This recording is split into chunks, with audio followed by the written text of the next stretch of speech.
Mwongeye kwirirwa neza mwese kuri mwebwe mukomeje kudukurikira ndetse n'abakomeje kubana natwe mu makuru n'ibiganiro byacu. Munyemere turebere hamwe amakuru agezweho muri kano kanya. Turi kwa kabiri, turi ku itariki ya mbere ukwezi n'ukwa karindwi umwaka wa 2025. Ikaze kuri mwebwe mwese turebere hamwe ibikomeje kugenda bivugwa, ibikomeje kugenda bigaragara muri uno mwanya. Muri aya makuru muranyemerera mbabwire yuko cyane cyane abanyepolitike biganjemo abarwanya ubutegetsi bw'u Burundi bamaze kurakara, bakaba bamaze gutangaza neza yuko bagiye gushinga umutwe w'iterabwoba cyangwa se umutwe witwaje intwaro mu rwego rwo kugira ngo barwanye ubutegetsi bwa Perezida Evariste Ndayishimiye, nyuma yuko ubu butegetsi bwe bugaragaje ko bwongeye gutsinda amatora ku kigero cyo hejuru, ikigero cyaje gutuma imiryango igiye itandukanye ayongera gushimangira ndetse no kugaragaza ndetse no gusaba yuko aya matora yahagarikwa ndetse yanavanwa burundu, nk'uko bikomeje kugenda bigaragara cyangwa se nk'uko bikomeje kugenda bitangazwa. Hanyuma kandi muranyemerera muri aya makuru nanababwire yuko rwose hari byinshi byamaze kugenda bitangazwa, haba ku ruhande rw'umutwe wa M23 urwanya ubutegetsi bwa Perezida Félix Antoine Tshisekedi Tshilombo ndetse nabo bafatanyije, no ku ruhande rw'ingabo za leta hari itangazo ryasomeye kuri radio ndetse na televiziyo by'igihugu ryasomwe n'umushikiranganje wo kwivuna abanzi cyangwa se umuvugizi w'ingabo, umuvugizi w'ubushikiranganje bwo kwivuna abanzi, ubwo ni Brigadier General Sylvain Ekenge Bomusa. Hari byinshi yatangaje, hari byaje kugenda avuga, ubwo muranyemerera byose tubinyuramo ndetse tunabyitso muri kano kanya. Nongeye kubasuhuza mwese ndetse no kwifuriza ibihe byiza ku bakomeje kudukurikira ndetse n'abakomeje kubana natwe ku makuru n'ibiganiro byacu, cyane cyane ku bakomeje kubana natwe abakomeje kudukurikira umerereye hose hirya no hino. Bibutse gukanda subscribe, gutanga ibitekerezo, mugakanda like ibiganiro byacu mukanabisangiza ku nshuti zanyu.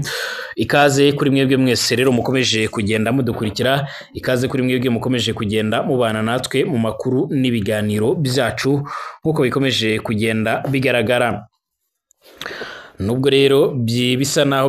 byatuje cyangwa se abantu benshi batakomeje kugenda bagira icyo babivugaho, ariko abanyepolitike bamwe na bamwe biganjemo cyane cyane abatavuga rumwe n'ubutegetsi bwa Evariste Ndayishimiye bakomeje gukubita agatoki ku kandi bakavuga ko biteguye kuba bakoresha ubundi buryo bushoboka kugira ngo umugambwe uri ku butegetsi CNDD-FDD ubashe kuba wava ku butegetsi. Abanyepolitike b'abarundi ba mu Bubiligi batangaje ko bagiye kurwanya ubutegetsi bw'u Burundi bakoresheje intwaro mu kwamagana imigendekere y'amatora y'abadepite n'inzego z'ibanze yabaye muri Kamena 2025. Abiyemeje rero kurwanya ubutegetsi bwa Evariste Ndayishimiye harimwo abitwa Kafora Arusha, ishyaka riharanira ishyirwa mu bikorwa rero no muri ry'amasezerano ya Arusha, Sene Ingeri ya Rugamba ndetse na MAP Burundi Buhire nk'uko bigaragara. Frederic bavuga inyumvira wabaye vice perezida w'u Burundi kuva mu mwaka w'1998 kugeza muri 2001, akaba na perezida wa Kafora Arusha, yatangaje ko impamvu we na bagenzi be biyemeje gufata intwaro aruko rero babonye igihugu cyabo kiri kujya ahabi cyane. Uyu munyepolitike kandi yagize ati turebye ibyo tugiye kujyamo rero by'umwihariko nta cyatuma abantu rero batavuga bati turafata intwaro. Ubutegetsi by'umwihariko mu by'ukuri ntibukeneye ko abandi bantu bavuga irindi jambo atari bwo gusa. Uyu munyepolitike anasobanuye ko kandi abanyepolitike bahungiye mu Bubiligi bagiye gushaka by'umwihariko abantu bifatanya muri uru rugamba barimo n'ababa rero imbere mu gihugu cy'u Burundi. Ati tugiye gushaka abari hagati mu gihugu bemera by'umwihariko kubabara, bemera by'umwihariko kwizirika umukanda, bemera no gupfira icyo gihugu kugira ngo mu by'ukuri rero tukigarure, kuko rero abene gihugu bafite uburenganzira ko rero iyo bafite ubutegetsi butari kubahiriza uburenganzira bw'ikiremwa muntu, bafite uburenganzira rero bwo gufata inzira yatuma rero babona ubutegetsi by'umwihariko bubyubahiriza nk'uko bigaragara. Leta y'u Burundi kandi isanzwe irwanywa n'umutwe witwaje intwaro wa Red Tabara ndetse n'uwitwa Forebu muri Gashyantare 2025 umutwe wa FLB abarundi by'umwihariko nawe wari watangaje ko wihuje na UPN ndetse na UPF kugira ngo babashe kurwanya ubutegetsi bwa Perezida Evariste Ndayishimiye. Amatora yabaye ku itariki 5 z'ukwezi gushize by'umwihariko y'abashinga amateka ndetse n'abajyanama b'imitumba yongeye gusiga umwuka mubi hagati y'abatavuga rumwe n'ubutegetsi bwana Evariste Ndayishimiye, maze biza gutuma abatari bake bakomeza kugenda bashimangira ko hashobora kwifashishwa izindi mbaraga mu rwego rwo kugira ngo uyu mugambwe uve ku butegetsi. Uyu mugambwe wa CNDD-FDD rero umaze imyaka n'imyaniko ku butegetsi usa n'uwakomeje kugenda uzana ibibazo bigiye bitandukanye mu Barundi, ariko kandi ku ruhande rwabo bashimangira ko ntako batageze kugira ngo amahoro n'ituze bibashe kuba byagaragara muri kino gihugu cy'u Burundi nk'uko amakuru akomeje kugenda atugera bivuga. Nubwo bihagaze gutya kandi bwana Evariste Ndayishimiye mu ijambo aherutse gutangaza ubwe yumvikanye ndetse anagaragaza neza yuko uko byagenda kose igihugu cye ntako kitagize kugira ngo kibashe kuba cyakora amatora anyuze mu mucyo, amatora rwose meza ndetse ariyo no muri demokarasi, aho yaje kugenda ashimangira ndetse anavuga yuko ibigendanye n'aya matora rwose ari amatora ubona yuko yagenze neza cyane. Mu gihe kandi hari ikibazo cy'amatora, imitwe irwanya ubutegetsi bwa Kinshasa isanzwe ikorana by'umwihariko na AFC by'umwihariko ndetse na za twirwano yashinjije ingabo za leta ya Kongo kurasa ku ndege ya gisivile Iminembwe ni mu ntara ya Kivu y'Amajyepfo, kurasa ku kibuga cy'indege cyaho, gukomeretsa abantu 3 ndetse n'ibindi. Mu itangazo umutwe wa twirwano rero ugenzura igice cy'akarere ka Minembwe uvuze ko kuwa mbere indege ya Sukhoi ndetse na drone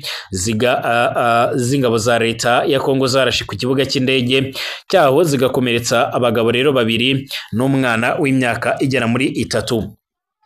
Uvuga kandi ko ibyo bitero byibasiriye indege ya gisivile itwara imiti igenewe abaturage baho ngaho. AFC inavuga ko kandi ibi byatumye ibiribwa n'imiti iyi ndege yari itwaye bigenewe abaturage by'umwihariko bashigeshwe n'ibiza byangirika, ko rero by'umwihariko icyo ari igikorwa cy'ubunyamaswa by'umwihariko butavuga cyangwa se ari igikorwa kibi. Mu itangazo ryasomwe kandi kuri radio ndetse na televiziyo by'igihugu, umuvugizi w'ingabo za Repubulika Demokarasi ya Kongo Brigadier General Sylvain Ekenge Bomusa yavuze ko ingamba by'umwihariko zikwiriye zafatiwe indege yagurutse mu kirere cya Kongo nta ruhushya ibifitiye nk'uko bikomeje kugenda bigaragara. Amashusho yatanzwe na bamwe rero by'umwihariko mu Minembwe, ariko kandi tutabashije kugenzura nk'uko bigaragara kuri BBC, nk'uko bigaragara mu buryo bw'igenga, yerekana ibice by'indege ntoya irimo gushya, bavuga ko ari iyarashwe n'ibitero by'indege zindwanyi z'ingabo za leta ya Kongo. Amakuru avuga ko kandi iyi ndege yari yaguye ku kibuga cy'indege cya Minembwe ku cyumweru. Kuwa mbere Moise Nyarugabo wigeze kuba rero minisitiri w'ubukungu n'umusenateri wa RDC, akaba umwe rero mu bavuganira abanyamurenge, yanditse ku rubuga rwe rwa X yitwa Twitter by'umwihariko yamagana iraswa ry'iyo ndege.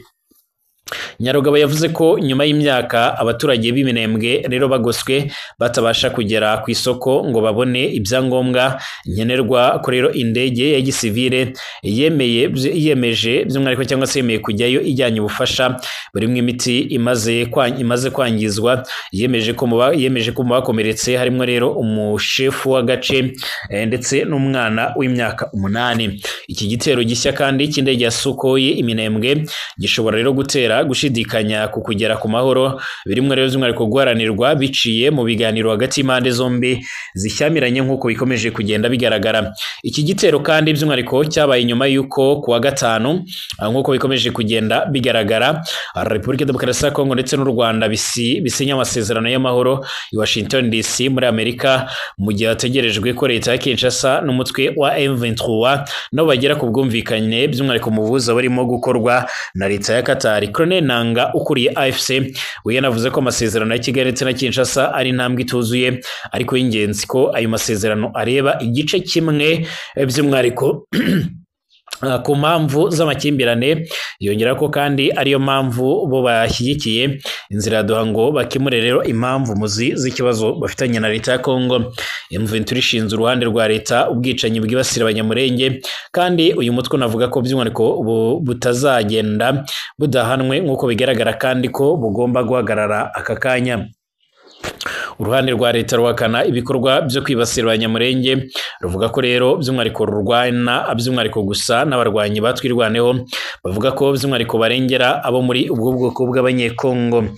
Nyuma y'imirwano kandi yabaye mu kwezi kwa Gashyantare uyu mwaka, umutwe wa twirwaneho wafashe agace ka Minembwe uhirukana ingabo za leta. Icyo gihe kandi ku nshuro ya mbere uwo mutwe rero wemeje ko wifatanyije na AFC hari nyuma by'umwihariko nyuma yo gato y'urupfu rwa Colonel Rukunda waruzwi nka makanika warukuriye twirwaneho.